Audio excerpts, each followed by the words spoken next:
মাদকের বিরুদ্ধে আমাদেরকে গণঅধিকার পরিষদ মাদকের বিরুদ্ধে সবসময় শক্ত অবস্থান নিয়েছে। আমাদের প্রাণপ্রিয় প্রতিতলার বিভিন্ন স্থানে মাদক বিপুল পরিমাণে ছড়িয়ে পড়ছে। এদিকে আমাদের অবশ্যই রোধ করতে হবে। এর জন্য আমাদের সকলকে সচেতন হতে হবে।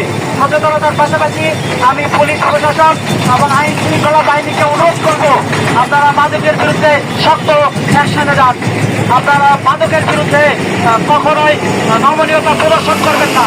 এর সাথে সাথে আমি সাধারণ জনগণকে অনুরোধ করব, তারা যেন মাদকের বিরুদ্ধে সোচ্চার হয়, তারা যেন নিজ নিজ জায়গা থেকে সচেতনতা অবলম্বন করে।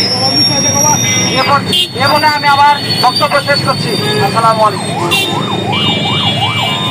আজকে বাংলাদেশ ছাত্র ও যুব অধিকার পরিষদ পতিতলা উপজেলা শাখার উদ্যোগে আমরা এখানে একটি মানব বিরোধী বিক্ষোভ সমাবেশ ও মানববন্ধনের আয়োজন করেছি।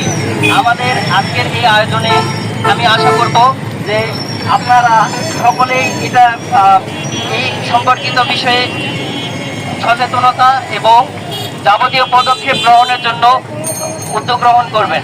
আমরা আজকে আমাদের এই অনুষ্ঠান থেকে উপজেলা প্রশাসন সহ সর্বস্তরের জনসাধারণের প্রতি এই আশাবাদ ব্যক্ত করব।